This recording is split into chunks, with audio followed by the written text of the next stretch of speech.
Hello, everybody. My name is ct-dax, and welcome back to another episode of Hunchtacular, where we go through and learn about the 40K universe from the beginning to wherever the hell it is now. Of course, I'm joined with my buddy Oni, the one, the only, the Oni. What's up, guys? And we have a new member with us tonight, a dear friend, Orsic. Hey. So, yeah, we thought we'd bring in a new friend who has a lot of interest in the 40K world and the fantasy of Warhammer as well. So, you want to tell us, man, what's your sort of knowledge on all of this? I'd say I have a reasonably good knowledge, but yeah, not high, like big. I don't know. Is it wrong to say that that's like a very apt description of most of the Warhammer 40K universe? I know. I have an idea, but yeah, I know things. That's about it. That's it. Yeah. Might if I found anyone who actually knew everything, I'd be laughing. My God, the size of their brain would be insane. Oh, I know people who would claim to. If you try to call them on it, they'd blast you. Yet to be seen. So what we're going to do today, guys, is from where we finished off last time, we have the fall of the Eldari, which this is going to be juicy is a word for it. That's a really weird description for that, to be honest. Juicy. Oh, the things the Eldari get up to before everything goes to hell is probably apt. Yeah. Jesus Christ. Everything they get up to is just images, huh? Yeah. Some very vivid It's fun times for them for a while. Fun. For a while, and then for like the 40K gods are like, haha, your turn. Pretty much. So yeah, what we're going to do, guys, is from start to beginning, we're just going to sort of go through and learn everything about the universe, and then we'll go into individual subjects. So yeah, we got the fall of Eldari today. Gonna start just tearing through that and sort of just bring up to speed on what the hell happened in the million years that they sort of took over. So, Annie, do you want to start reading this one, or do you want me to? I mean, sure, I'll take the first part. And also, if you want to do it in your read, man, you let us know. Yeah, 100%. All reading is open. All right. Before the fall of their potent interstellar empire, the Eldari were a technologically and physically advanced humanoid species, generally considering the most powerful intelligent species in the entire galaxy. Their technology had advanced so far that little or no labor was required by individual Eldari to provide the daily necessities of life. So in other words, is from what that kind of reminds me of is like the Wall-E, you know, those guys on the chairs. Yeah. Oh, yeah. Is it like that's just kind of popping into me? As the result of sheer boredom, the Enu. Is that the right word? Enui, ENNUI. Okay, Enui that resulted at some point during the 25th millennium AD by the Terran calendar. Groups of Eldari began forming what were known as pleasure cults. Oh, it's ennui, a feeling of listlessness or dissatisfaction. Ennui. But, alright, here we go. Pleasure cults. Dedicated to the pursuit of every pleasure and sensation that life had to offer their kind. So yes, these guys, they ruled everything, did anything, and got incredibly bored. So they're like, fuck it, literally. So they made pleasure cults. It's like, well, why would you even need to make a cult about it if you're that bored? Why this species? Like, why does it? This Warhammer, the 40K universe is about like death and destruction. Now we're learning about pleasure cults. It's like a weird 180 turn that I'm seeing here. No, it's grim dank. You know, it's pretty on point. Dank. But all right, who's up next? Does not surprise me in the slightest. I'll go. Despite the prediction of the reclusive Eldari seers that warned of impending doom if the Eldari did not change their hedonistic ways, government within the Eldari Empire soon collapsed, and the moral degeneration of their homeworlds and various colony worlds continued unimpeded.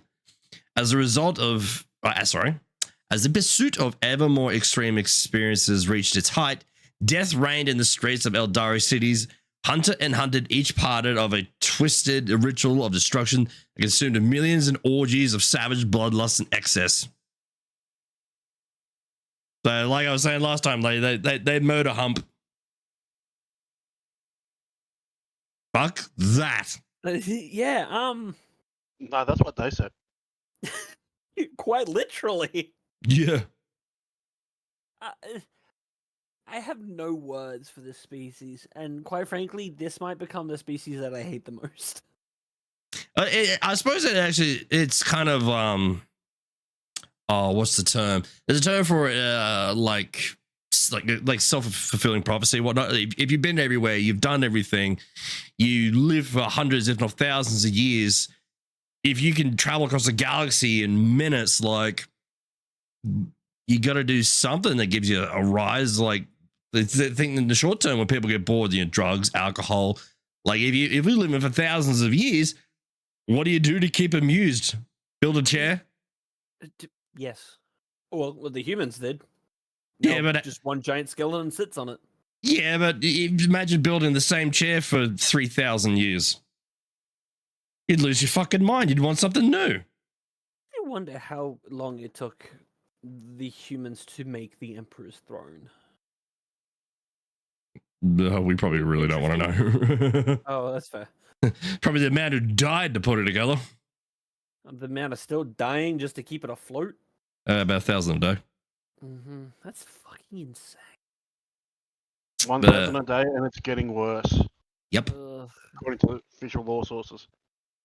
You know what the worst part is?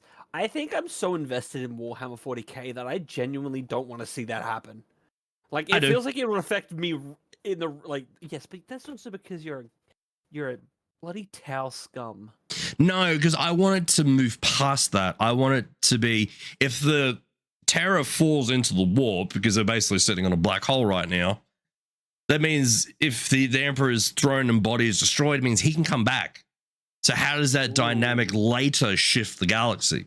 Warhammer 50K. Or is there is some things I know, like, is he the mysterious fifth chaos god? There's a rumor getting around that it's talking about like the Dark King or something. I've already heard rumors of it, but like everyone's sort of saying it's the Emperor. It's his psychic energies are gathering and be forming consciousness within the warp, and he's basically becoming a new literal god.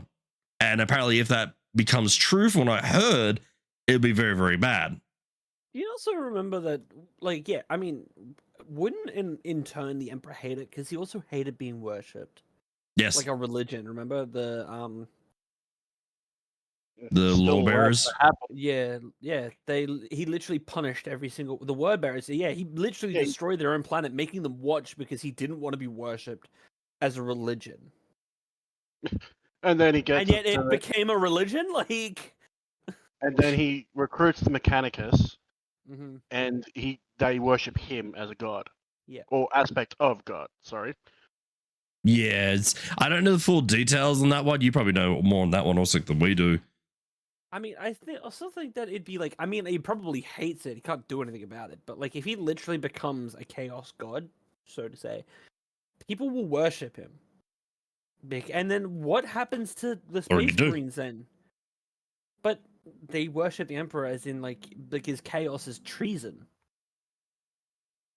Then there'd probably be ones that would stay loyal to the idea, and then probably be more that would shift to chaos.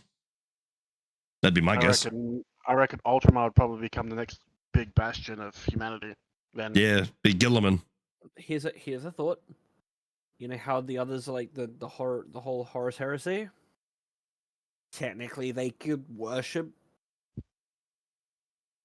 the Emperor again.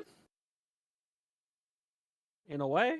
Yeah. Because they're still chaos. They can, and it's a chaos deity. They're not going against it. They could probably go like, hey, Dad, I'm sorry.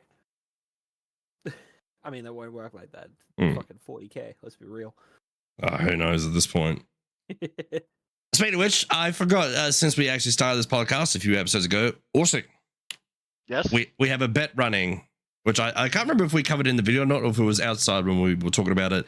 It was about a years down the road after we learned all the information we can about this universe and the races in it. Which one is the most fucked up of all? Hmm. Now, what I is would your say in Drakari. his opinion? No, Drakari. your vote's Drakari? You were My straight up vote's Drakari. Drakari. Wow, Yes. interesting. I'm trying to remember. I think my vote was Drakari. I can't quite remember. I think it was. I I mean, I kind of think I'm just on the fence at this point. Like, Eldari is kind of sitting there for me at the moment. no. I haven't They seen are anything else. Drakari are far Huh? worse. Well, we haven't read about it. I'm new to this. Oh yeah. These guys are the worst for me, in my when- opinion, at the moment. When we get to the Drakari, oh god, it gets worse. It's so worse. Like it dank doesn't even describe. I mean, the Necron, to me, That Necrons don't even come close. yeah, but like, We're not Necrons are talking. just- in my sense, it's kind of 40K bad permanent. because Yeah, we're not talking about like which race has the biggest armies or the biggest influence. Is just which is the most fucked up. okay, now hear me out. Kind of think just the Imperium of Man. That was your vote. I remember now. And Now, the only reason I say that, the only reason I say the Imperium of Man is because at the end of the day, like they're doing things that we would do. yes, I was actually Yeah, I was about to That's say kind of what's more fucked up in my you've head. you've got a valid point there, and also too, they're not tolerant of anyone else. No, They've literally gone across a galaxy. If it was non-human or was a heretic or an aberrant psyker or anything, they just straight up fucking killed it, flayed it, put its skull on a post, and painted it in bronze. Well, that's exactly right. They literally are the embodiment of just like straight up space racism. Yeah. Like this, that's why, in my opinion, like now the Drakari may be completely fucked up with what they do, but like the fact that we are so close to actually embodying the fucking humans in this, like in this universe, and they actually do the things that IRL people do. Let's be real, like people are like fucking, there are racists out there completely that if they were unhinged, they'd do these shit. Yeah. That's to me why the Imperium of Man is just like so far the most fucked up in my opinion. Now that can change, guaranteed that can change. I haven't like read any of the other stories and stuff like that, but the Imperium of Man to me holds that tier, just with the amount of shit that I've heard that they've done, because on a whim, and because they can, you know what I mean? Like it's just, I mean, reading on the bureaucracy of humanity, yes, I could easily see why you'd say that, but I would say it's a definite. They are a definite second. well, I mean that's when I see Drakari, I might agree with you, but you know, for me, I'm just gonna sit on the pedestal of being an Imperium of Man type shit. Like, not to mention, they're still sacrificing thousands of people a day Yeah. to feed a dude. Like, yes, a very important dude, not to say the least, but they're just so willingly doing it. Oh yeah. Like, Yeah. and then when I saw in the game as well. Okay, now this is a really big, and then Dex, because we played the same mission. Do you remember when we were on Terra, and Titus went into that weird chapel to send out a message, but then ended up facing a demonic entity? Yeah, we Like the went guy on with the Terror, but saucer? I know the mission. There was the witch there. All those people that are just dropping off and dying. Yeah. Daily. Yeah, oh yeah. They had like the walkway sections. They got like up in the rafters. They've got like burnt out psychers and navigators and everything. They were just hanging there. Yep. And then they just go and fall into a pit. Like, that's kind of fucked up. Oh yeah. And they're doing this on a daily basis. Like, I mean, Yeah. I get it. You know, the Eldari's pretty fucked up, and guarantee you, fucking, you know, you want to say, you know, the Drakari. Xenos are like, you know, no, what's this? No, Xenos are like are very wide. Yeah, Xenos is just for alien. Yeah. What's the race that we fight in Space Marine? Tyranid. Tyranids. Yeah, Tyranids could be bad. Yes, they go on planets literally eating. I mean, they're eating. They're not fucking. I mean, yes, they're sacrificing their own people, but they're not eating their own people. They're not using their own creatures for power. They're constantly consuming. Like they're very straightforward. They do consume their own. But it's not like, not like, I know what you're aiming for. It's not like I'm going to stab you in the face because I don't like you. It's just everything for them feeds the machine. Yeah, exactly. Everything is biomass. So once it's at its use, it goes back into the pool. Yeah, they're purposely doing it. They don't have the sentience to go, hey, maybe this is wrong, but I'm still going to fuck you up anyway. Yeah. Like, and don't get me wrong, the fucking, Tyranids are extremely intelligent creatures. Extremely intelligent. But, like, the cognitive thinking that a human is doing to go, I'm going to go sit in a giant capsule, get my brain absolutely fried, probably go brain dead, and then drop into an abyss. Yeah, but those kind of people, one, they're not exactly willing. Two, you're drugged out of your mind. Three, you spend half the time, those particular people, your mind is in the warp half the time, so you're kind of, insane. So that's even worse. They're unwillingly doing it. Not to mention they turn people into doorknobs. That too, yeah. Like, I get it. Fucking Eldari's having fucking sex cults, but like, we're turning people and using babies as fucking messengers. Yeah, that one. Fucked up. Yeah, the cherub thing is, for me, is especially fucked up. Like, yeah, they just no. And we saw them in cages. Like, that's even, I'm like, what the fuck is happening? But the Drukhari, though, in their own right, are equally as messed. Even though they're on a smaller scale, they will take you, torture you beyond belief, get anything they want from you. And once they sort of bore with you, they turn you, while you're alive, they'll turn you into a living sofa where you sit there and scream and moan for the next 2,000 years. They have sufficiently worked out how to do it, so you don't die. Your future for 2,000 years is to support someone's ass. I mean, while you wail in misery and they just enjoy it. Like, that is fucking dark. It is dark. And I will not argue that it is very dark. I will not argue that it's at least in the Imperium, you have the hope of a quicker death. I mean, yes, but like, how long do those little the little cherubs things live? I have no idea, to be honest. My understanding, things like that, those mechanical type things, I think they're just fully lobotomized. So they don't usually, those things don't grow up. They just stay that way forever. Yeah, they're like mostly sort of machine biology. I don't know the full details, but to my knowledge, there's nothing upstairs. Okay, that's fair. I mean, I so guess cogs and wires. To be honest, I won't lie to you. I'd rather be turned into a chair than a floating baby. Yeah. Like, the chairs, now, like I said, it's some of the better stuff they do. Yeah, that's the tame one. Yeah. I get that. Like, to me, it kind of just that bit kind of reminds me of just like an SCP, and I can't recall which one. However, it's just like, that's what I'm like thinking. They get turned into furniture, or they get turned into things. I guess it's kind of on the same scale as the people that get turned into doorknobs. They literally have cognitive function to know when to open the door. Like, it's like, I mean, but at that point, it's pretty fucked up. Yeah, it's fucked up. We better get back to this. We've gone way off. A quick vote turned into a rant. So some Eldari were able to see that the now corrupt society was destroying itself and fled in disgust.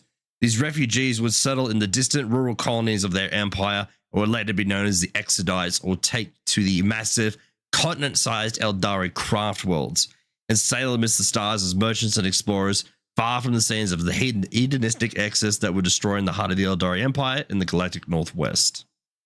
So some of them turned into merchants. Yeah, people could see what was coming, and it was like galaxy-wide, not everyone's a psychopath. There'd have to be a few good eggs. That's just a law of averages. Yeah, a lot of them.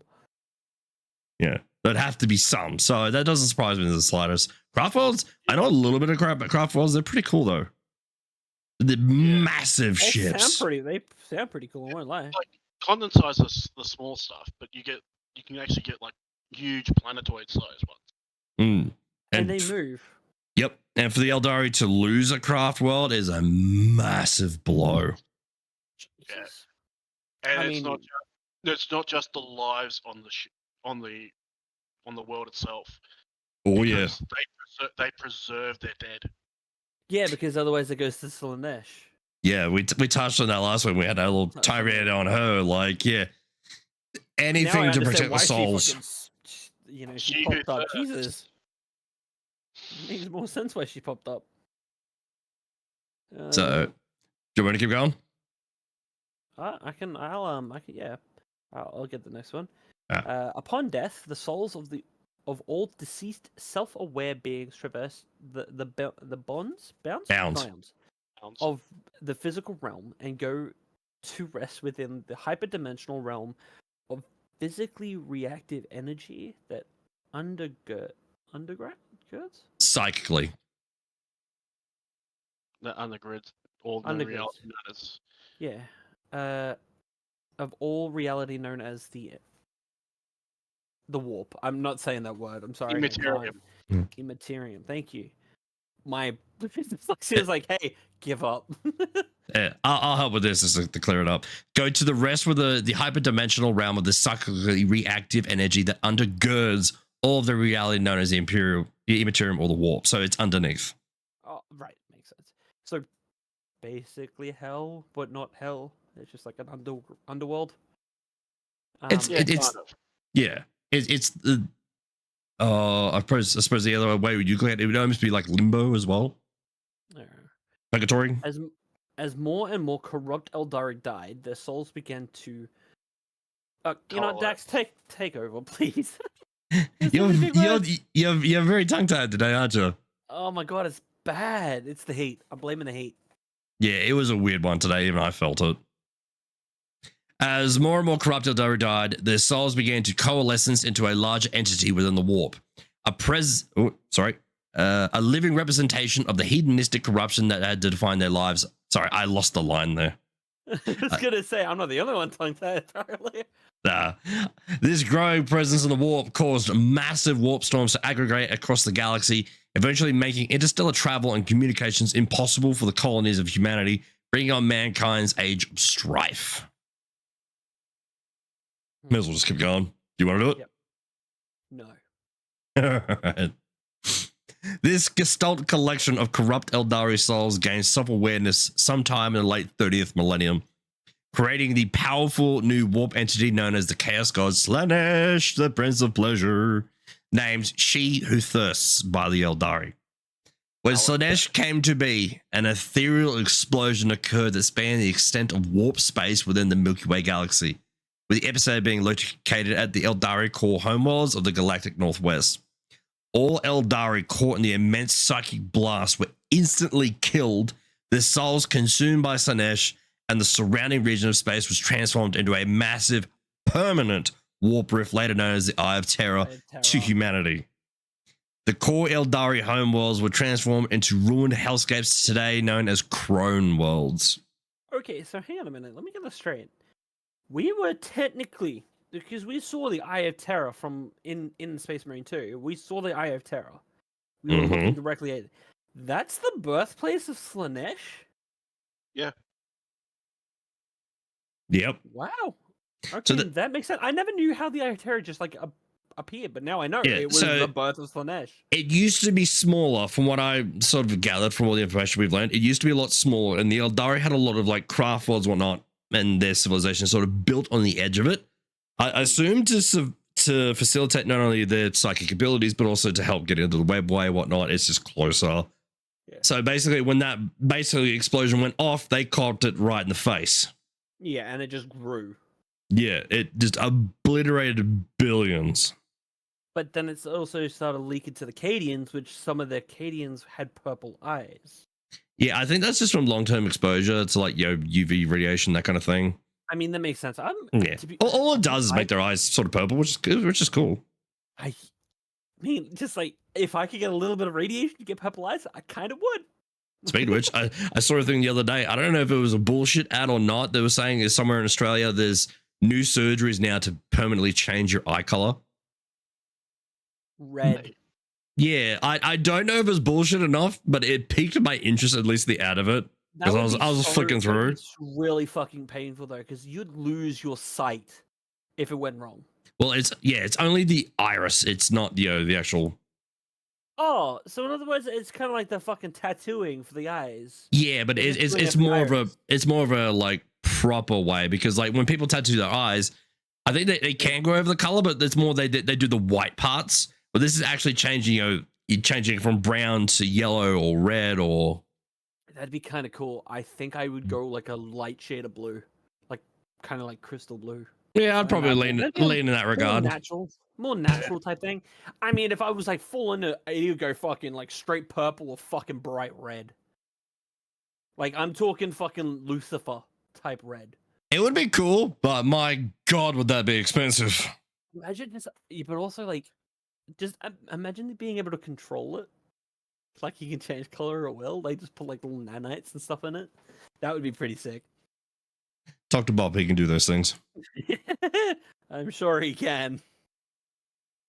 Also, do you want to read one? These guys keep going. He's just enjoying it. He's just That's all right. He's along for the ride. Why not? Most of the remaining Eldari gods, who themselves existed as entities within the warp, were destroyed by Slaanesh after its cataclysmic birth. Kayla Mensha Kane, the Eldari god of war, attempted to combat the new Chaos God, but Kane's form was shattered and exiled to the mortal realm, where it came to rest in the infinity circuits of the Ashuriani craft worlds, but could be embodied in the form of an animated constructs called avatars, which rested in the hearts of various craft worlds during times of great peril. So that's how he gets around. He just uses different bodies. Yeah. But So I it's always almost wondered, like how the he's hell did the puppets. Eldari always summon Kane? Because I am aware of him. You know what? It kind of. You know what it kind of sounds like? It kind of sounds like the Eldari kind of took the invention of the being able to craft a living body for like a god that the Necrons did, and kind of just improved it. So now he can like switch without having like backfires like the fucking Necrons. You know what I mean? Because remember, the Necrons made a body that could technically have the. Oh yeah, they used they used necrodermis. Yeah, necrodermis to hold that, to be able to hold Satan into a body. It sounds, and I'm just spitballing it kind of sounds like that. Well, They're to my giving a god a body. to my knowledge, like when we eventually get there, I don't know if we'll touch on it or not. Craft worlds typically are made from a material called wraith bone, which is a kind of material that Eldari can change however they like, but it's made from the warp. That makes more sense. So I'm assuming they use that, like its essence, and that's how he can embody it, because it's part of home. That's my guess. I have no idea. I kind of intertwines. I just wanted to make a connection real quick. Yeah, but yeah, so even the gods themselves, like entities in a different realm, just got detonated. So you have to imagine how much power that is.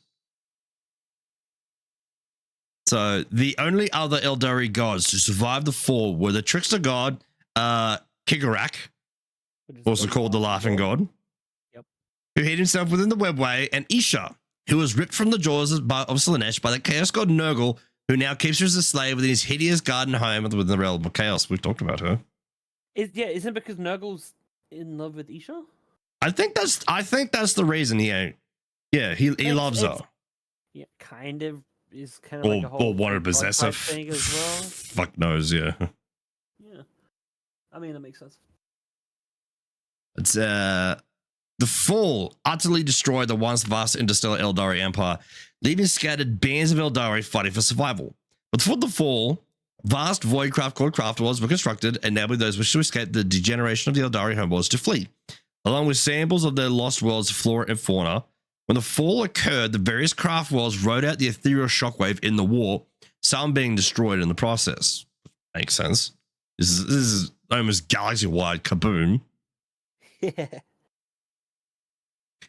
Which is also interesting too when you sort of think about it, because this is around the 30th millennium. So in like the 10, 15,000 years prior, Eldari had no doubt had dealings with humanity. Actually, they did, dealing with the AI. Yep. Man of Iron. Because, yeah, this is also around the 30th millennium, and I'm pretty sure this is going to cover it, but I'm pretty sure the Great Crusade was about to happen as well. Or is happening around roughly the same time.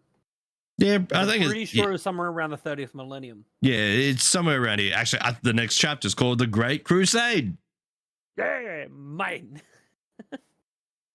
So, yeah, like we'll definitely be getting to that. But so very interesting. Like, so humanity has been around for the rise, or not the rise, but like the height of Eldari power and watch it go into the floor. Actually, the Emperor would have been around to see it. Yeah, he would have been like, okay, it's time to start fucking, I've got my own shit though. And the Necrons just wake up and go, well, yep, yous were dumb. Saw that coming. Oh, yeah, because the Necrons are still fucking asleep. Yeah, their whole plan is quite literally just stay in bed and wait till everyone dies. Hey, yo, I'm not gonna lie, big mood. I want to stay in bed too. Fuck. Go to sleep for 100 years? Sign me up. When I get up, I'll just go jump on my spaceship. Actually, I'd like to see that. I wish we could do that. Yeah, I want a Jetsons car when I go to work. That'd be great. Oh, that would be very funny. Actually, no, I don't think I'd be able to live in a world like the Jetsons. I think I would want to end myself. The Jetsons kind of like the whole art style, the whole like, I know it's like for the time type deal, but it was like futuristic of that time. God, I probably wouldn't want to do it. I mean, if it's more futuristic of like, if we're talking like more cyberpunk style stuff, I'm so in. Oh, cyberpunk. That gets so overhyped. Like, it was cool. It's awesome. Even Not then, like- the animation not the was game. great. Like, that song, that song goes hard from the animation. It was great. But, like, all of that around cyberpunk is a little overhyped for me. I'm not talking about the game. I'm talking about the aesthetics. Theme of yeah, exactly. The theme around cyberpunk, 100% in. Like, Yeah, I love that. Like, Not just the game. I'm not. I mean, Yeah, that's what I was referring to. It's like I'm not against it, but like it is a bit of a stretch to go from Jetsons to cyberpunk. Like, yeah, that's about 40, 50 years difference in animation. Yeah, I was saying like again more the theme around it, but like I mean I guess the only thing we do have technically is just maybe the animation. But I'm talking about because cyberpunk isn't. Wouldn't you want a talking dog and a robot called Rosie? You technically no, because it was like 60s. Like the theme around it was still the 60s, basically. I'm looking it up. Like the clothing that they wear. I don't know if it was actually the 60s. It was like but it still fit. It's like if that year was futuristic. You know what I mean? Oh God, it's that old? Oh God, here we go. What? Apparently the Jetsons first released September 23rd, 1962. It can't be that old. Hey, yo, yep. I was kind of correct with the 60s, but you get what I mean, though. So yes, a 60-year difference between the aesthetics and you're bitching about. But like, I'm talking about the time period. Like I'm talking about they were still wearing 60s style clothing. They still had 60s, like a futuristic 60s style. Yeah, you can definitely see it, especially with like the collared necks. Like, holy fuck. Exactly. But then I mean, cyberpunk sort of has some clothing has collared necks, but like. Yeah, not like this. You could hang glide with these. I grew up on the Jetsons, and even I've forgotten how big those necklines were. Fuck me. But you get what I mean, though. Like, if you took the 60s and made it futuristic, while cyberpunk takes sort of what's the word? It's like I want to say muscle like America type 19 like Mad Max meets maybe? The cybertech. Sort of, yeah, I guess. I don't know. It was like the theme of it's a bit different because it's a time period that meets future. As all like most of that stuff is. But yeah. Yeah. We'll see. Oh, another ramp. We can add that. We'll talk that one up again. That's all right. All right. So we got two paragraphs left in this chapter. Now, The Exodite worlds, far from the epicenter of the terrible catastrophe, were largely untouched by the birth scream of Slaanesh. That's an awesome term. What a fucking way to be. I mean, technically, all babies are birth screaming. Yeah, but a birth scream of a god. Yeah, In order to prevent the events of the fall from ever reoccurring, the Eldari of the craft worlds, who now call themselves the Asuryani, but were long known as the Eldar to outsiders, devised the Asuryani path system by which every craft world Eldari would follow a strict, almost fanatical life path, pursuing a specific activity such as crafting or war for a portion of their long lifespans. Before switching to another path when the previous one grew stale, in this way the Asuryani hoped to control extreme emotional psychic sensitivity that had left them open to corruption by chaos in the first place. So instead of just sampling everything and then getting bored, you're dedicating like 100, 200 years to one thing. You're the master of it, and then you can go to the next thing. But wouldn't that still create excess? Because you're still doing said like thing for 200 years, basically. Like, I would wouldn't that imagine still it's be- still like it'd be still very regulated. So you can be the master of this, but you must only spend 6 hours a day, like a normal day job. And then you must spend time over here in the gardens. You must spend time over here washing the shit. Oh, so, so in you, other words, you're not dedicating 24/7 to said yeah, object, you're not or like you're a not going okay. crazy about it. Your life can revolve around it, but to stop that excess and stupidity. Makes sense. Hence the almost fanatical version of it, because if we don't do this properly, we're fucked. What do you think, Orsic? Yeah, I mean, yeah, I'm pretty sure you're on the money with that, Dax. It's yeah.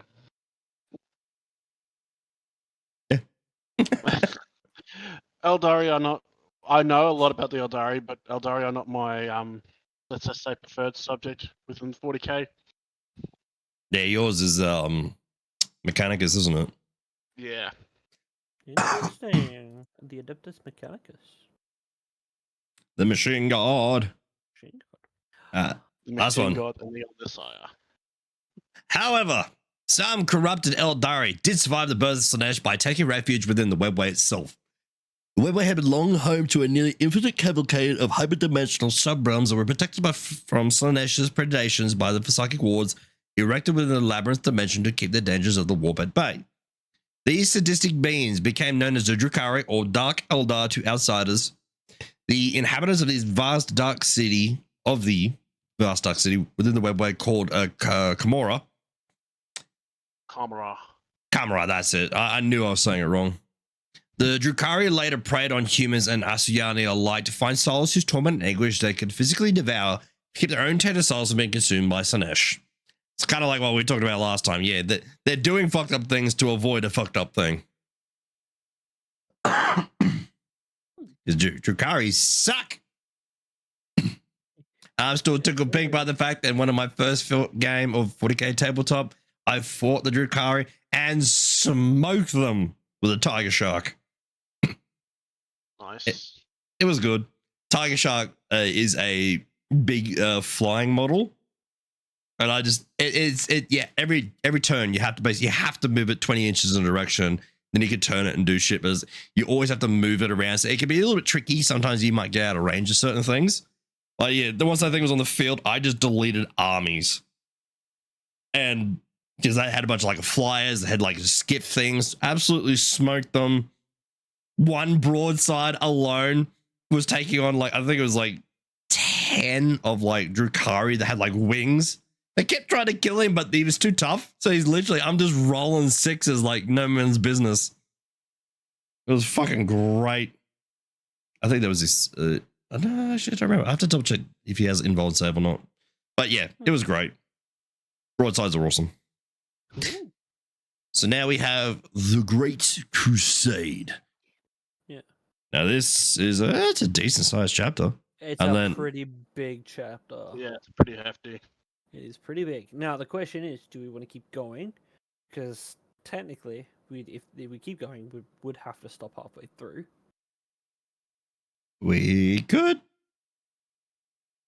Well, Uh, I mean, this is it's up to you boys. Like we can touch on it tonight, or I mean, I think we should probably just talk about what we've just covered, in I agree. and then we'll dive into more of the Great Crusade next episode. Yeah, there's Because a we did just cover a lot, and we kind of went on a bit of a rant with it. yeah, but, there's like- a fun idea. Yeah, we'll go over what we just discussed then, and then actually we could end it with what we know of the Great Crusades, and then see if we're right or wrong. Yeah, I love the Great Crusade, man. Honestly, if I had to choose a faction, it would still be the Imperium, man.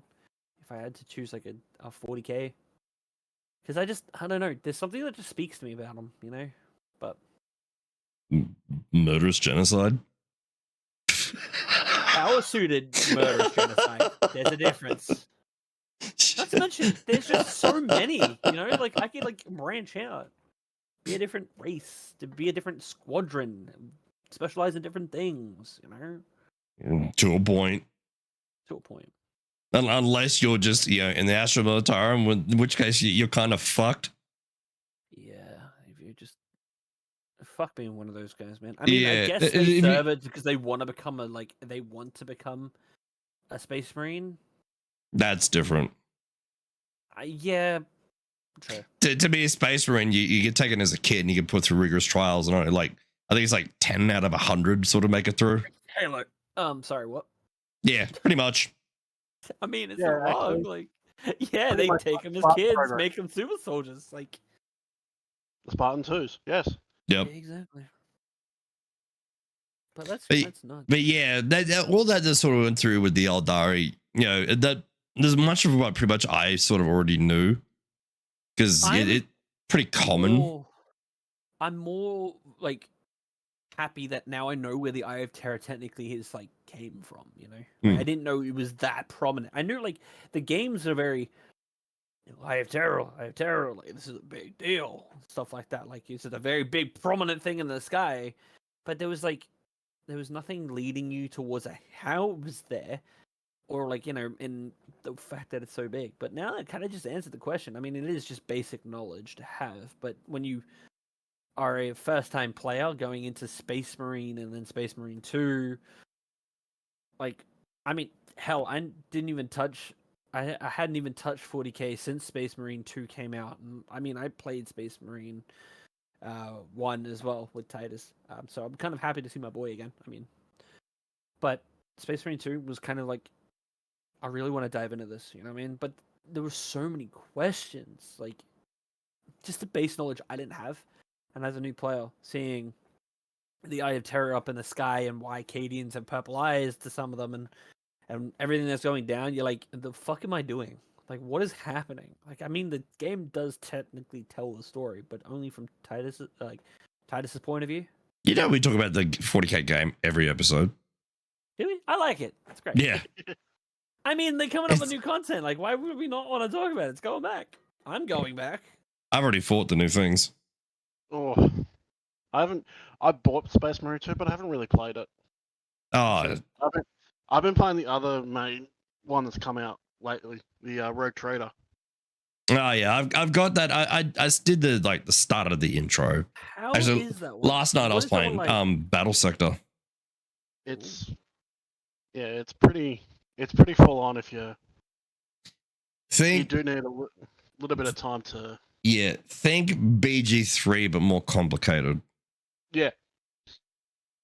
So we got next week is going to be the Great Crusade. So how much of the Crusade do you boys know?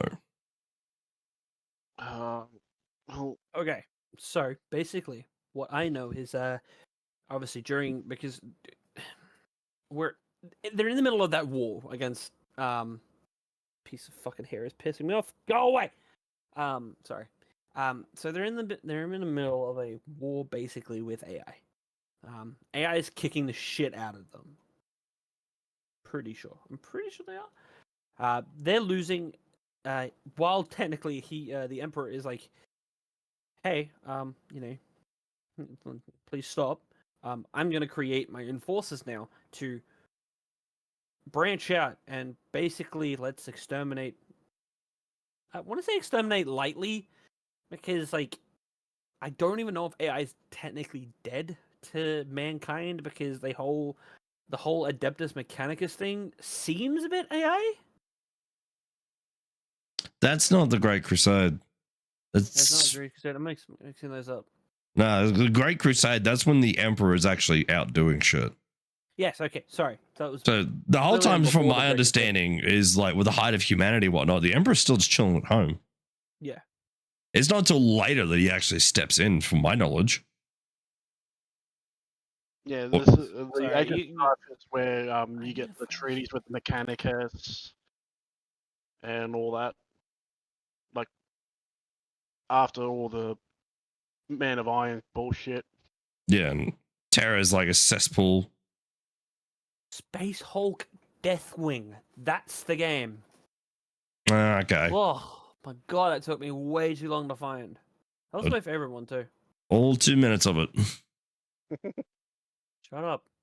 It was a fun game. Brady Milkshake got me on. So what about you, Orsic? How much do you know? Like I said, I know that this is the point where Big E comes out, pretty much Big E. slaps the Void Dragon on Mars, says to the Mechanicus, "You're mine now," and yeah, puts them to work making all the bullshit. Yeah. Yeah, this is the This is also. also he created Let- his legion. Let him finish. My I bad. believe this is also just before the Inquisition starts prominently. Yeah, I actually have no idea where the Inquisition starts. That's a bit of a mystery for me. That's fine, because like I've cared nothing for the Inquisition, so learning about them would be great. Actually, the only thing I do know about the Inquisition is the time Space Wolves shit stomped them. That's all I care about. I have a love-hate relationship with the Wolves. Oh, I love them. I love them, but I'm also of the mind that a certain faction wouldn't be the way they are if the Space Wolves hadn't done what they did to them. Yeah, 1,000 Suns. Yeah. Yeah, that's not the, Yeah, but that's also Horus is doing. That is 100% how Horus is doing. The dude Yeah. literally got corrupted. But at the same You time, can't blame the Space Wolves for that. I mean, the Space Wolves are just doing their job. but at the same time too, Magnus was an idiot. Yep. Dad said, "Don't do this, or you fuck everything up," and he Let's be did it. real. Dad said like a lot of things, but they still fucking did them. And things were still fucked up. Have they heard of text messages? Yeah, this is 40K. Send an email, Like please. the Emperor was around when texts were new, old, and phased out, so I'm sure he remembers. I'm certain he could teach his kids on how to send a text. Like, hey, Not to shithead mention, is heading this way. Why? They have to have a way better way of communicating as well, guaranteed. So All I'm gonna send say a is fucking message. all I'm gonna say is the Emperor shouldn't have sent a bunch of dogs to attack him. Yeah, especially If they had if he had sent someone else, They I wouldn't have got reckon- the job done. Like it would just. Okay, hang on. We are talking about the Lunar Wolves, are we not? the Space Wolves, yeah. Yeah, they were literally the Emperor's execution force. There was no one good enough to do what they needed to do. the There Lunar were a Wolves. few. The Lunar Wolves. Those were Horus's original boys. Yeah, and then they turned into the Sons of Horus. Yeah, Yeah. yeah, two mean- different groups. Well, okay, but still, I mean, like, what are you gonna do? Who would you send? I would have sent the Iron Warriors. Yeah, could have sent Dawn, I don't think the Iron Warriors would have done it. To be honest. Sanguinius. You know, give Perturabo a bit of credit. Maybe he doesn't turn.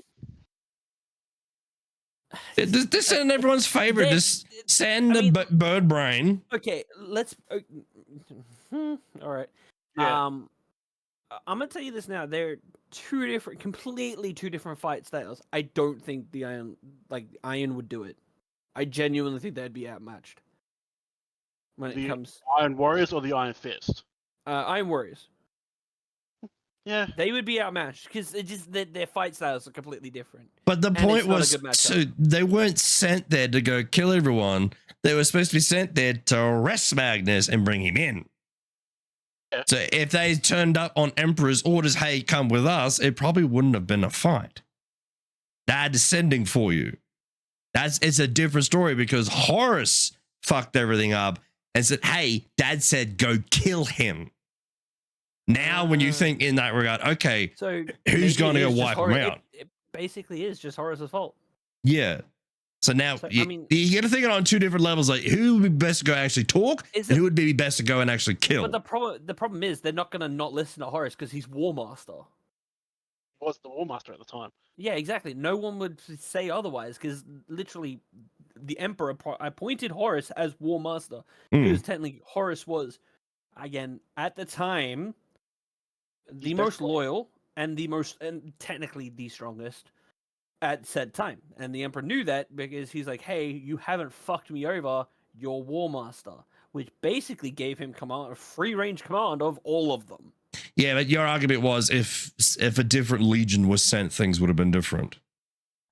I think it would have that was the taken argument. a different path. I still think it would have taken a different path because the fight styles are too different. Like, yes, some I can't remember. Is it? I think the Iron Fist were more. The Iron Warriors were trench warfare. Were they correct, or was that the Iron Fist? They're siegecraft. Yeah, siegecraft. Yeah.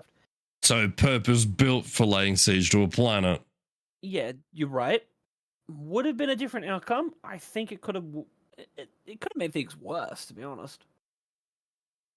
I don't know how that is possible, considering the outcome. But like, I still think that yes, even with Horus saying, "Hey, go kill them," if they had sent a completely different legion, the fight would have been a completely different outcome. Because of the way they fight. But you still, think because they were about strategies. Well, it still would have worked out in Horus's favor. The whole idea was disrupt everything, keep everyone busy. Okay, so then who would they have sent that was like? Because technically they were still following Horus's orders, so no matter who they sent, they would have still tried to kill them. But the argument is, going back to the start, sorry, is if the wolves weren't sent, it was one of the other legions. So the wolves were famous for being for the executioners, right? So if they sent someone else, say like Dawn or someone else, you think they would have immediately gone, okay, this is Dad's orders from our War Master, let's go wipe him out. Or hang on, why are we suddenly killing our brother? Let's just go and talk to our brother and sort this out. Instead, Russ is more than happy to pick someone up and snap their fucking back. Why don't I mean, I think a decent outcome would have either been Blood Angels, Sanguinius. Yep, Sanguinius, or literally just the Ultramarines. Gilliman. Gilliman is someone who's extremely fucking loyal. Yeah. Like the dude is like the pinnacle of loyalty. Yeah, but he's also not stupid. He has a very analytical mind. So the argument is, yeah, that's why I think it'd be like he'd go and actually talk. I think that would be a good matchup because he'd be like, "Hey, the War Master wants me to kill you, but like, I don't see why." Yeah, I agree with that too. Like him or Sanguinius for sure, because everyone, I think there was only 2 or 3 that didn't actually like Sanguinius out of the 20. And However, one of them was Angron. I mean, what about Khan from the White Scars? Do you think that would have ended? Yeah, Aktai. Nah, you'd probably just kill him. Yeah, he would. That would have been a very short fight. I won't lie to you because like they can't. They're very quick attack. They're like speeders. Well, Khan's still a beast. I mean, don't get me wrong, he is. But the thing is, he also teaches his men to think for themselves, to pick up hobbies, to actually adapt. Yeah, but I genuinely think he also would have been like, I see no benefit in this. Pretty much the Khans and the wolves, the space wolves, are pretty much similar. Yeah. Are they? Because I've never heard of this. The White Scars just going, I'm just gonna execute because I've been told. But before the Emperor even found Khan, he was riding around wiping people out because he could, claiming trophies. Like it's honor amongst your own, yeah. But I can't, in terms of warfare, of someone's giving you orders, go wipe these people out.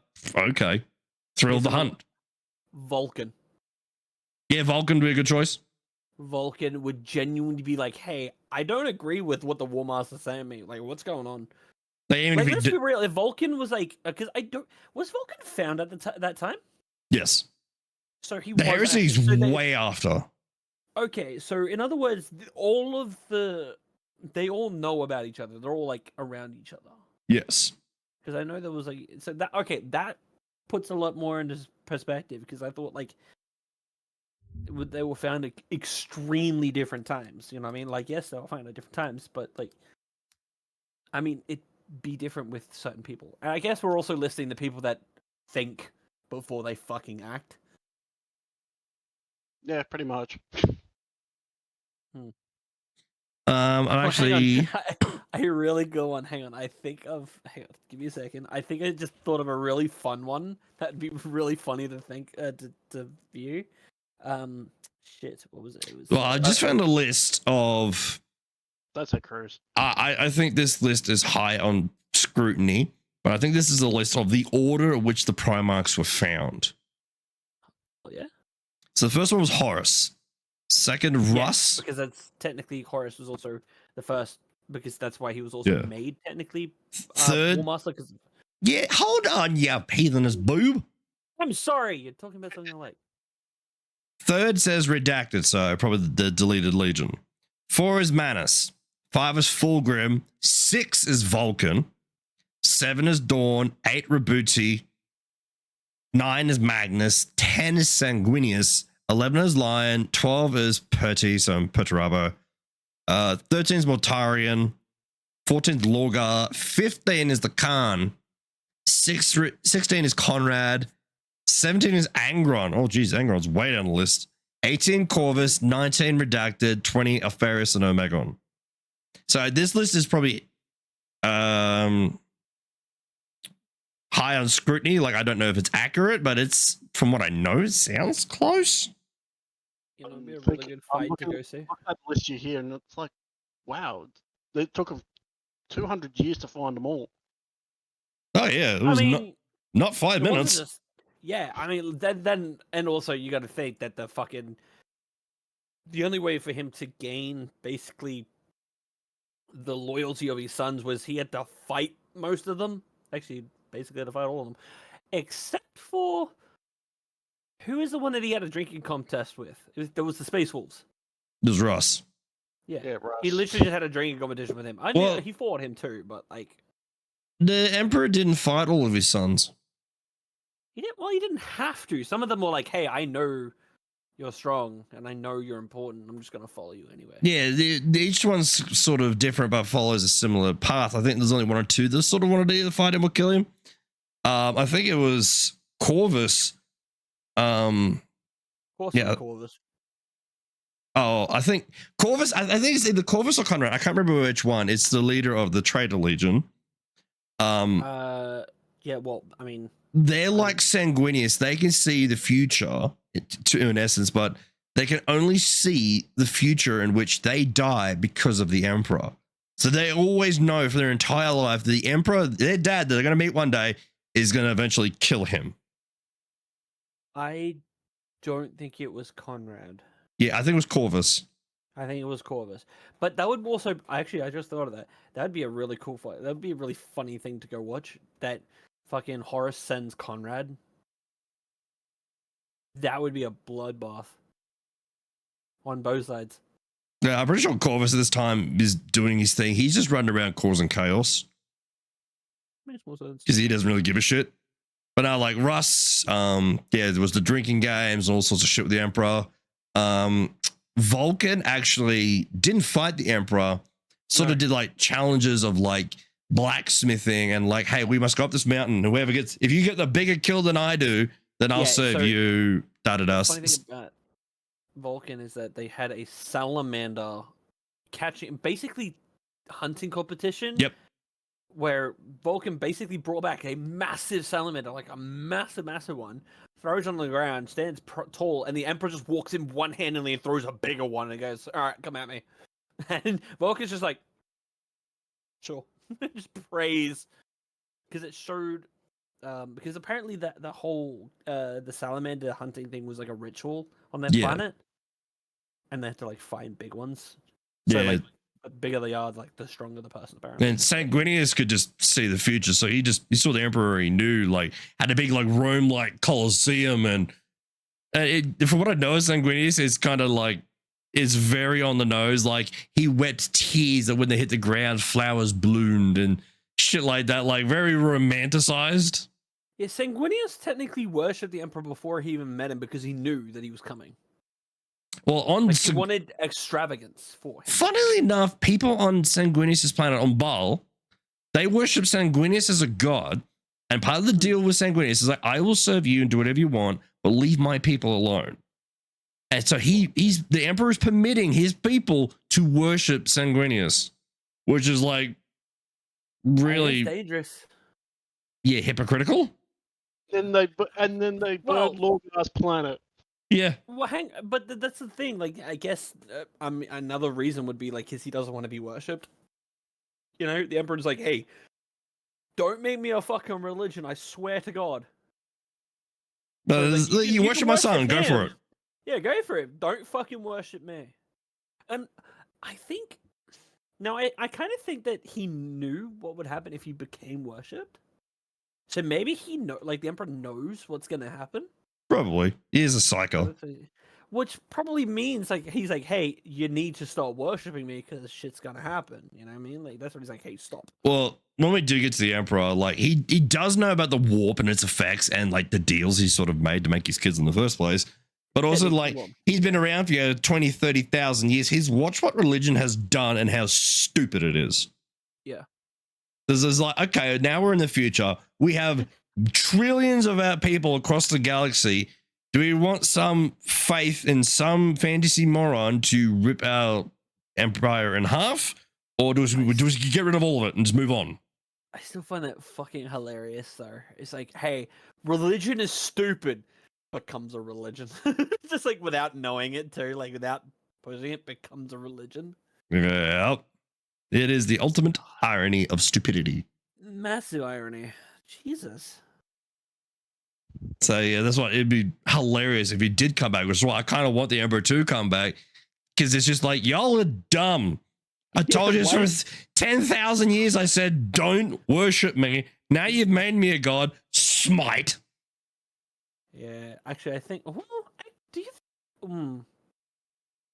I'd like to see it. You know, I would like to see it, but the thing is, like, he's put so much effort into the Imperium of Man. You know what I mean? He's basically built that from the ground up. He literally built it from the ground up. And I don't know if he'd be like, oh, you know, you guys fucked up, smite. You know what I mean? Like, nothing stopped me from starting again. That is also extremely true. I'm gonna shut my mouth. Yeah, with his knowledge and the fact that he's a perpetual, you just keep coming back again and again and again. Like, time doesn't really quite mean shit to him. He can't. Well, see, that's the thing. He doesn't age, but he can die. Yeah, I think the physical body has limits, but I do know there are ways to kill perpetuals. It involves like shit with the warp. Jesus. I mean, it makes more sense. I don't know all the details of the perpetuals and what they can do.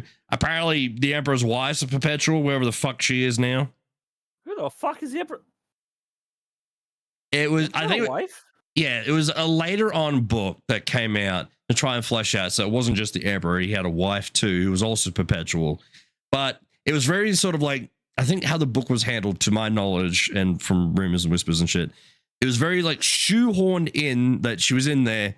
And that she was the reason that all the Primarchs were actually taken and banished across the galaxy. She was trying to protect them from what the Emperor was trying to do. And then she up and fucking left, and God knows where she is. I think she got killed or something. But it was Erda. Yeah, Erda. That's it. So from what I know, it wasn't written well. and a lot of people were mad about it. Like, if you want to add this lore, fine, but it's like this writing sucks. That's what I know. I won't lie to you. There's so little on her. Oh yeah, it's fuck all. It's basically, there's only like a paragraph about this big. Mm-hmm. Yeah, so yeah, like interesting. Like, sure, if they wanted to do that route, I'd be down for it. Like, Ada grew to adore the Emperor and became one of the many perpetuals, like you said. Yeah. That aided. Wait, so there are other perpetuals that aided the Emperor? I think there are a couple. So in other words, the Emperor isn't the one and only. There were multiple of them. No, but he's the strongest. I'm pretty sure. Makes more sense. He is like the main dude. So. Well, the guy's 15 feet tall. Like, good luck fucking with him. Very true. I mean, he's big. His sons are like fucking what? They go anywhere up to 10 feet. Yeah, the sons are pretty big. So, which makes me kind of giggle as well. Is like, if the Emperor is this massive fucking dude, how did he hide all that time? Like, was he the abominable snowman? Was he the Yeti? You know what would make more sense? If he lived in the fucking trench under the ocean. No, the Mariana Trench. Yeah, the Mariana Trench. He's probably lived down there. He probably has a home down there. He would survive. Well, yeah, Devil Triangle, one of those weird places. Well, that. I think it was sort of written. He was in the Himalayan mountains somewhere. I'd have to fact check that, but he's up there just chilling. Bro, it's just basically he is Buddha. That's the reason they see giant statues of Buddha. Possibly, like, you know, it's like my knowledge is very sporadic on these things, and for what I've seen of other videos and topics and shit. So, like, I'd be keen to see, like, if they wanted to bring Erda back, and like the Emperor takes a step back, he ascends to full godhood, and she takes over on the ground or something. Right. So there's like as like a false empress. Like, that'd be kind of interesting. So there's two perpetuals that are listed here. Erda, and a guy named, and if I'm saying this right, Malcador the Sigillite. Sigillite, that's the one. Apparently, he was also a perpetual, but there were others. But apparently, due to the Emperor's arrogance, he took accelerated the mankind's future, caused the most of the perpetuals to leave him. Yeah. And this is all. Wait. Sorry, keep going. Was it? Malcador. Correct me if I'm wrong. Wasn't Malcador the guy who sat on the throne for the Emperor? The right hand of the Emperor himself. So it was him. Yep. That would explain why. See, there it is. I literally just looked at the paragraph. It says Malcador the Sigillite right there in blue. I'm reading a complete. Holy shit! There's a lot of the Sigillite. Holy shit! Yeah. From what I heard, like, I haven't read anything yet. I've heard, but like he got around for a while. So yeah, wait, hang on. There's literally a photo. Malcador takes his place upon the golden throne. That was so, if my memory's correct, he did that so the Emperor could go fight Horus. Yeah. So Malcador's body was largely dissolved by the time the traitor forces began pounding at the door of the throne room, an act which caused Vulcan to begin to activate the talisman of the 7 hammers. Malcador still lived, however, and despite that, he could no longer speak to Vulcan to get him to stop. Oh, so in other words, he's getting disintegrated. Dissolved to the chair while the Traitor Legion is out there banging the fucking door. Vulcan is just like, all right, turn on the talisman of the 7 hammers. But so Malcador can't tell him, hey, turn it off, because he can't talk. He can just no longer speak. Just being destroyed. Because I'm pretty sure the Emperor's throne it's like ancient technology for getting into the webway. And because all those magic barriers got torn down by Magnus, basically, if anyone's not on the throne, Earth gets pulled in the black hole. So that's why Malcador got in it, so the Emperor could go fight Horus. Yeah, so Malcador finally let go and allowed himself to die. His body had long since been reduced to dust, but he had retained his soul to the power of the throne through sheer force alone. As Malcador's soul fizzled out, he bid goodbye to his oldest friend, expressed some hope that fragments of himself would live on for a time in both the Golden Throne and his chosen, and acknowledge the foundations of the Imperium that no longer were himself and the Emperor. There you go. Who is this? Who is this chosen? I have no idea. And it's creating more questions. No. Yeah, now we're starting to get to the rabbit hole stuff, which is great. Yeah. But that's cool though. So like, I didn't even know that there were other guys around, and this guy seems to be someone who was very. He kind of seems very close to, and this is just the art that is happening, but the Adeptus Mechanicus. He's got a lot of like machine-like stuff with him. I have no idea. That's Orsick's department. Now, this is just the photos. I could be completely wrong. There's just a lot of photos that have like more of a machine-like feel, but I could just be reading that wrong. Maybe. The first Lord of Terror is apparently who he was. But that sounds like fun and questions for next week. I agree. Because next week, the Great Crusade. And what do we got after that? So after that, we got the Horus Heresy, which is a big section, and all this is coming through the wiki as well. So if we get things wrong, blame the wiki. Yeah. We got the Great Scouring, Second Founding, Age of Imperium. Yeah, Age of Imperium. There's a whole time. There's a sub one called the Time of Rebirth. Oh yeah, we got. Oh god, I'm not even halfway down the page. Forging. We've got so much to cover. Nova Terra Inter. I don't know. I'm not gonna say that. Fuck it. But yeah, so the Great Crusade is next. We get to witness we get to read about the Emperor in his prime. Yeah, looking forward to that. Off the throne. That's going to be very fun to learn Yeah, about. but he was a lazy shit. I mean, you can't even call him a lazy shit. His bones basically stuck to the throne. I can't call him lazy. He has no choice. No, he has his ways. I mean, actually, technically, if he's all powerful, maybe he does have the ability. It's a matter of debate. But that is what we're going to call it for tonight, guys. So, yeah, it was nice to finally wrap up that little chapter on the Eldari and their stupidity and they're humping into oblivion. But no doubt we'll circle back around and we'll learn more about the individual Eldari and their craft worlds. And what a dumb fucking race. Yes. Hubris, that's the word I was looking for. Way back. So yeah, we got the Great Crusade of Humanity and all their dumb shenanigans. And then eventually, I'm certain when we get probably towards the very end of just this main page alone, there'll be this little exhibit of the Tau arriving. You're waiting for that Tau, man. I like the Tau. It's just their lore is so small because they've only been around 5,000-6,000 years. Oh, so they're fresh. Yeah. It's about, I'd say, halfway through the Age of Imperium section of the wiki. Yeah. Because the Imperium found the Tau and they were just running around with sticks, whacking each other and okay, we'll come back later, we'll wipe them out. And then the warp storms actually cut off the Tau sector.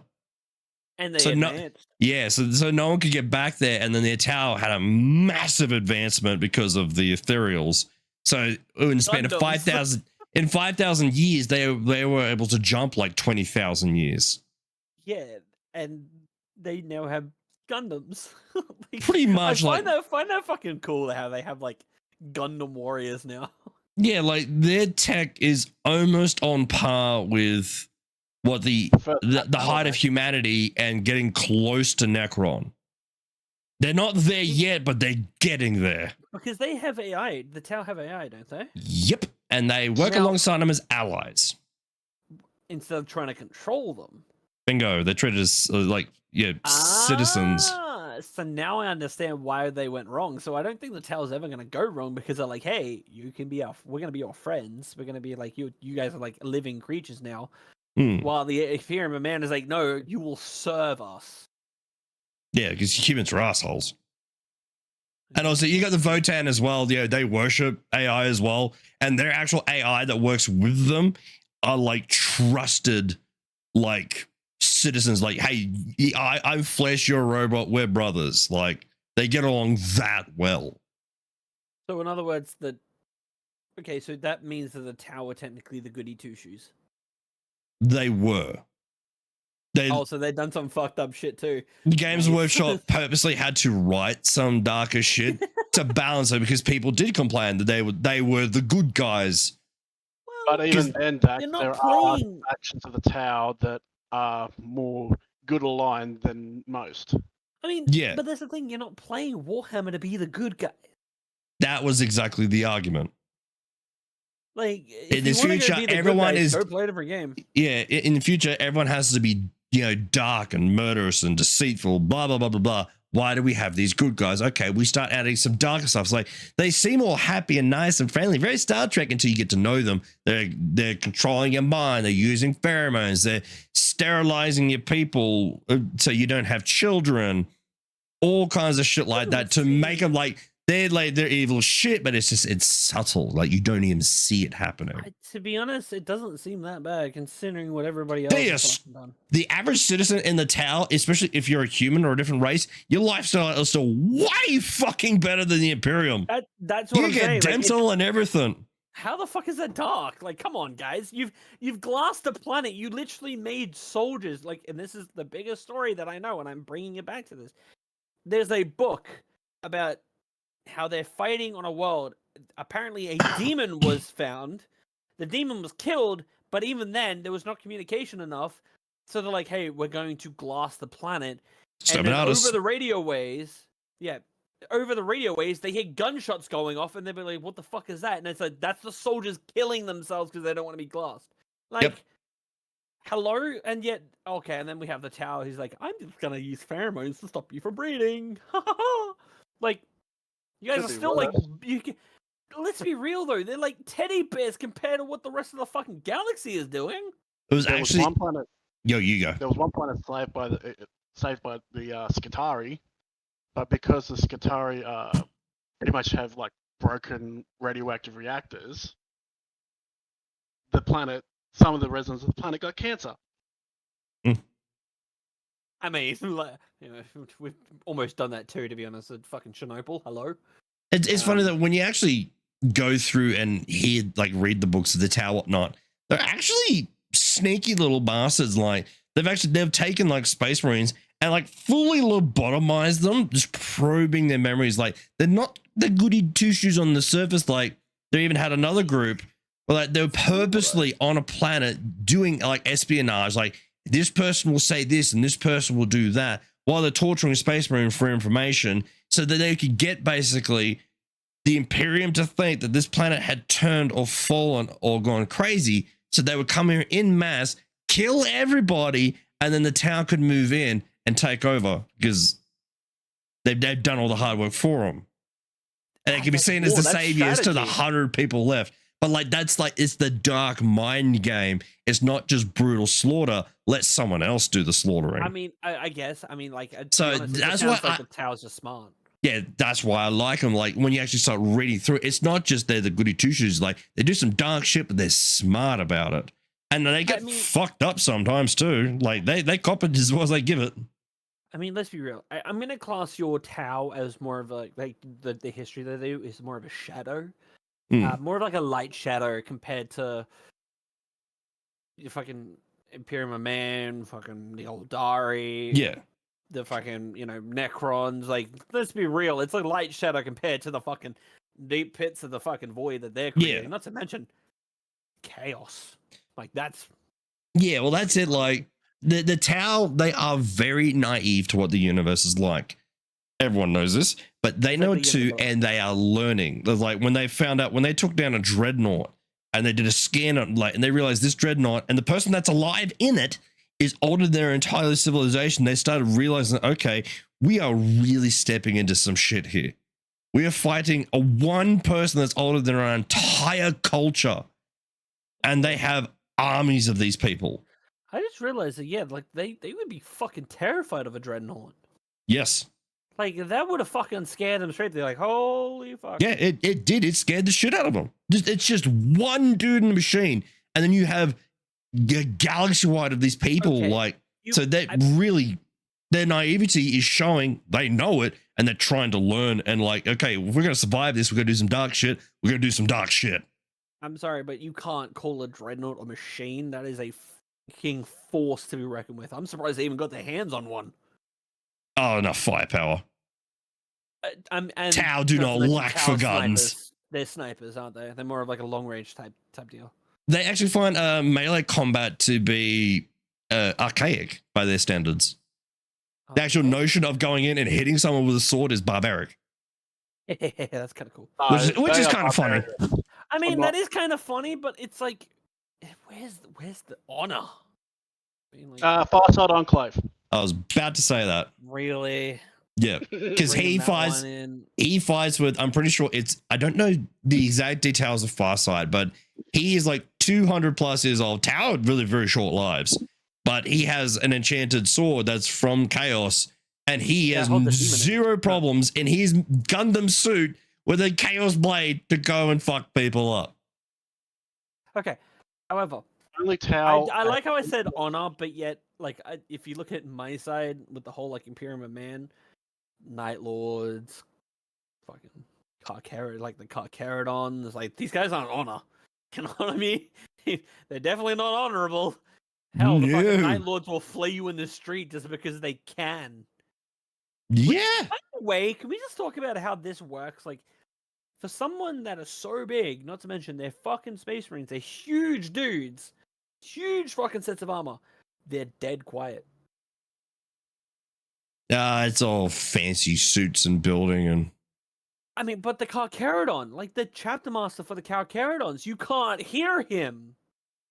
It's also, I would assume it's fantasy, so it's all bullshit. But two, it's like learning to be a ninja. Like if you know your limits, and like if I burn this way, my suit goes. Tss, okay, don't bend that way.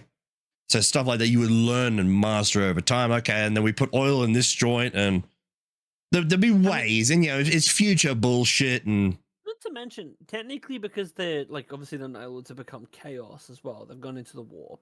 Mm-hmm. Would their suits become organic now, so it wouldn't move or create the same amount of noise? Because I know yes and no. It really depends. Because if we're looking at 1,000 Suns, remember that their shit was like almost like organic. 1,000 Suns, only a handful are actually organic. The rest of them are just walking empty suits of dust. Yeah. I remember that. Oh, yeah. God. There's only a rare few that are actually flesh and blood. That's very true. And only a handful that can actually convince people who are stupid enough who join them. They throw them in a dreadnought and watch it go horribly wrong. Because the Chaos Dreadnoughts are 5 miles of fucked. Yeah, well, we versed one of the Chaos Dreadnoughts in Space Marine 2. Yeah. I was wondering how did they manage that? Because it can't be the same as sticking them in a coffin and then doing the exact same thing that fucking. It's kind of like it's a lot of like subterfuge, lying. Hey, if you go in here, you get great power, like the ultimate like kind of gotcha thing. But when they get you in there, it's like you're not going to be just sitting there driving a suit. The thing literally fuses with you, starts pulling apart your skin. You feel like you're always being eaten and driven insane, and they only shoot like a rabid dog. Would they live forever? Like in those suits, they could live a very long time. Because time the warp is different. Well, that's also very true. But like, would they technically live as long as a normal dreadnought? Because obviously you can technically put a dreadnought in stasis, obviously like a dreamless state. Like you can put them to sleep, but then you can also wake them up. So like the Eldari, a 200 they're like looking at a dude that's older than their entire civilization. Would that technically be the same? Because you can't technically put one of those chaos beings asleep. Well, so they would be like that forever. Again, like time in the warp is different, so it may be 1,000 years outside, but in the warp it's been 2 weeks for you. So time is very skew-whiff. And or also, it could be the inverse. And they're never Yep. they're never left outside, aren't they? They always return back to the warp. Pretty much. And Right, see, that makes even normal dreadnoughts, yeah, they can go in stasis, but that's not a guarantee. Some of the oldest dreadnoughts, quite often for hundreds of thousands of years, will not wake up. Only certain ones at a certain time will wake up. Like one of the oldest of them is Bjorn of the Space Wolves, because they wake him up like every 100 years or so for a big celebration, but sometimes he doesn't wake up. Oh yeah, they walk. Is that the one they walk in the parade? No, different one. Because I remember there was a fucking parade. They woke up 2 dreadnoughts just to walk in a parade. I saw that meme, yeah. Like, these guys are thousands of years old. It's so difficult to wake them. They woke up like 4 for a parade. Yes, that's it's like, you bastards. That's so based. It's like, all right, what can we do to make this more special? Let's revive our debt, like literally our fallen brethren, not fallen, but like our trapped and suffering brethren, and let's walk them in a parade. And some of them remember ancient, like Bjorn is like super revered. If he speaks, everyone, doesn't matter if they're Imperium or if they're Inquisition, anybody, if he speaks, everyone shuts up, because this is a dude who quite literally not only ran around with Primarchs, he ran around with the Emperor too. Yeah, this dude is very old, so like he has that respect. Like, you do not talk over him or anything. So he's very cool. There is one case, and I don't know if this is like full on factual. I think it might just be. I can't remember where it's from. However, I think it was like a few Space Marines stumbled into an overgrown planet. Basically, it was like dead, decaying type stuff. And they found like a downed one of the downed ships, and they walked inside and they found a Space Marine who was from what they thought the armor was the time of the First Crusade. Was that the fully overgrown one? Yes, but yeah, I know what I'm talking about. He was literally he talked to them. Yep. You know what I mean? Like, it's crazy to think that guy was there for so long. He was just overgrown, and he just started conversing with them. I mean, clearly he was dying, but like, it's not just the guys in the coffins that can live for that long. You know what I mean? Like, without upgrades. Like, the guys clearly from the First Crusade can live that long. Yeah. And they had basically little or no implants compared to what we got now. Yeah, outside of dreadnoughts and, special fancy means, there are only a handful of like really old like Space Marines getting around. Like, one of them is Dante. He's like 1500. Oh. So no one actually knows how long a Space Marine is supposed to live, but he's gotten to the point now, like, his skin is all leathery. The color in his hair is gone. So like, he's like, the signs of age are actually showing to him, but this guy is fucking old as shit and still kicking ass. So he Blood Angels. Yep. Chapter Master. He was the only person so far, like, out of just like the regular riffraff and Space Marines and whatnot, like Gilliman himself had to go to Ball to help him. And like, when Dante knelt to him, he's like, you don't fucking kneel to me. Yeah, exactly. You're the few people who earned my respect and can speak to me face to face like a man. Like, no one could claim that outside of Primarchs. Okay, that's what I see. That's badass. What I find cool. Yeah, that's why I find like the appearance sort of like still got my attention, and how cool it is because like, when there's honor behind it. You know what I mean? Like, there's like respect. There's massive respect. Like, they take it to all the way. Yeah. Like, they literally, where a Primarch will tell them, like, get your ass up, you don't fucking kneel to me. Oh, you should hear Gilliman when he goes home. Ooh. Hello? When he goes back to Ultramar, oh man, that's the next couple of books I'm going to read. I know a few excerpts of it. He gets fucking pissed because these people fucked up and people died. Oh, Jesus. Oh yeah, it was amusing as shit to listen to. Like, I only heard the excerpts. Like, I still got to read the full book, but Now, is it true? Now, I don't know if this was true, but I had someone tell me that when it comes to the Space Wolves, and even just like the Space Marine Space Wolves, they don't get to bow to anybody. Like, even other Primarchs. Now, is that true? They're very stubborn. They do kind of feel like they answer to themselves. And if push comes to shove, they will help, but only if it's like necessary. Like if another like Legion, like here, say like the Dark Angels or someone else like wants help with something, they might send a few people. They may not help. Like might take his stuff, whatnot. Like there's a galactic level. Oh shit, everything's going to hell. They'll jump in. Yeah. But they like if the Inquisition, like we talked about it a while back. Like Inquisition started blasting innocent civilians that the Space Wars had fought with, and they're like, no, fuck you, and they rebelled against the Inquisition. Like they didn't actually fire on the Inquisition; they just put their ships in the way to protect the civilians trying to get away. Yeah. So like, and eventually that's when they turned into like later on, like the leader of the Space Wolves, the Chapter Master, just fucking eviscerating a Grey Knight in half a second. Yeah, can we also like because it's the Months of Shame. So cool. Yeah, that's the one. There was also a there's a Space Marine. I can't remember if it was the Black Templars or something like that. Mm-hmm. But apparently, and this is apparently due to them obviously refilling their ranks and stuff like that, they only thought that they were really important. Like they thought that they were top shit. And then when they like the older ones thought they were like, I don't need to answer to you. We don't even need to answer to our Primarchs because we are the best type shit. You know what I mean? I don't know if that's the Black Temple. I can't remember the story exactly because it's been a while. But apparently due to them trying to regain ranks is because like they started getting the shittier jobs, which they thought they weren't good enough for. Well, they thought they were like too above it.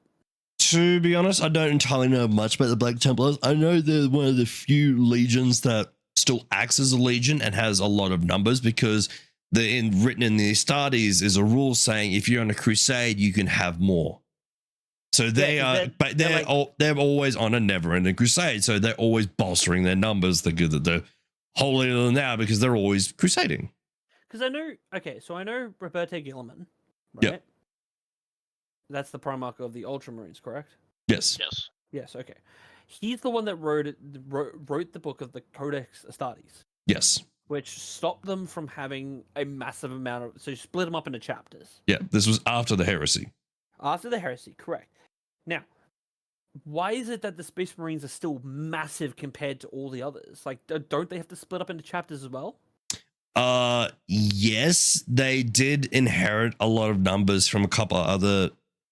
I think there was a rumor I heard that the two redacted legions, their numbers got disseminated in the Ultramarines and another group. There's also other chapters that sort of got brought in. They're definitely the biggest and most organized for a very long time, but they're still separated by. You can only have like 1,000 per chapter, but they're still technically Ultramarines of this chapter in this region. So does that technically mean, because obviously there's only you can only have 1,000 per chapter? Does that mean there's multiple chapter masters? Yes. Oh, so wait, so Ultramarines have multiple chapter masters? Each legion has multiple chapters. Oh, shit. It's to add more. What's the term? Fail saves. Yes, that's it. More people in, to help delegate. It basically to stop Horus from having 100,000 Space Marines to go wipe out the galaxy with. You only have 1,000 to work with. Yeah, see, that makes more sense because obviously, like, I don't know why, but I had this like thought that the Space Marines were like, and there was never enough of them. But like when it said when the chapter master from Space Marines 2, can't remember his name now. Oh, that's Ultramarine Space chapter master. I know the dude is just Calgar. Calgar, that's the one. Because when you saw Calgar, you was like, oh, it's fucking Calgar.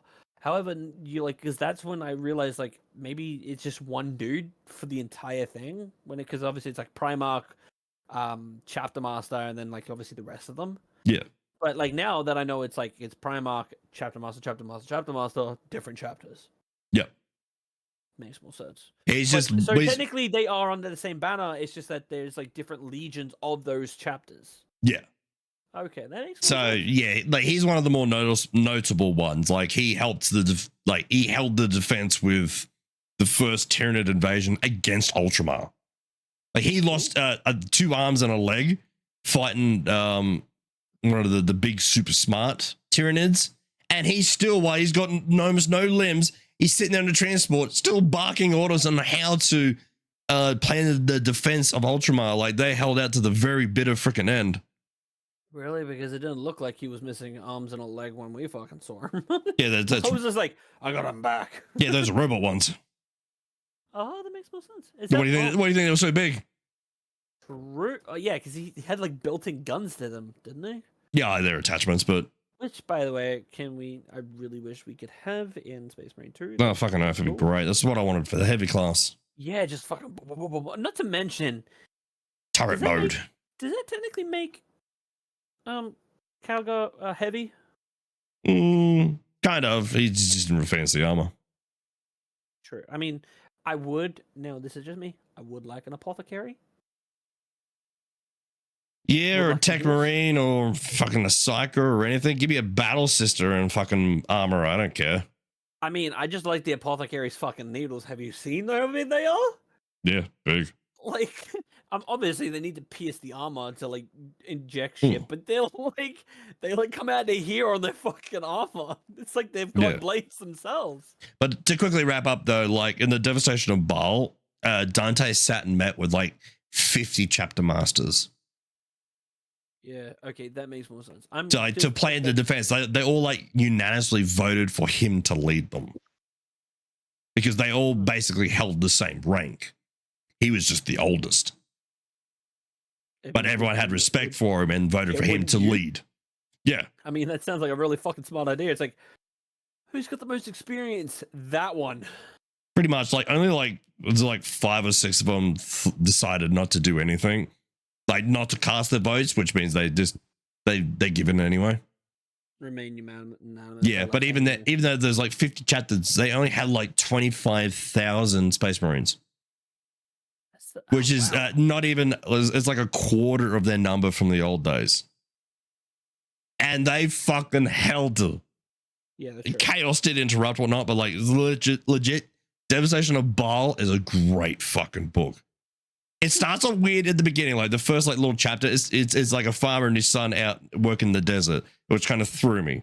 But it sets the pace because they're sitting there like, oh, you're an idiot, boy. Look at you, you failure. And he turns around and he sees the fucking the chaplain of the Blood Angels, this big red suit and a skull mask, and fucking shits himself.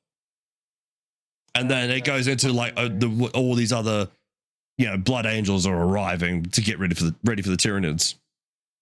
That's awesome. Yeah, gotta read it. But yeah, that's what we're gonna call for tonight, guys. We are about an hour 40 in now. Yeah. So yeah, next episode definitely so that's just a brief summary. A basic idea. Like summary. Yeah, we have your ideas sort of and knowledge all over the place, but like going through the list, like we've got a long list to go and a lot of episodes to get through. But yeah, we're definitely gonna call it there for tonight. Thank you very much, everyone, for watching this video. Let us know in the comment section how much I got wrong. Yeah, and it's then all Dax's fault. Yeah, and the next episode we find out how much he got wrong and we give him shit. I mean, it's only fair. All 6 new, he gets a pass first 3 videos. Damn it. But yeah, so thank you, Oni and Orsic, for hanging out tonight, guys. All good. Thank you for having me. That's all right. And yeah, I dare say it won't be long until we get into doing the Mechanicum and stuff like that. And then you can really shine also because those are your boys. Yep. Yeah, tell us all about... I can hear the hand rubbing. Yeah, tell us all about the Omnissiah and how much of he's a robotic bastard. No, that's the machine god. The Omnissiah is just the Emperor. Yeah. The physical Bad Dax. Well, see, I don't know that and I don't care. For the greater good. See, I could be a nerd at times too. Right. All right. Thank you guys. Turtles.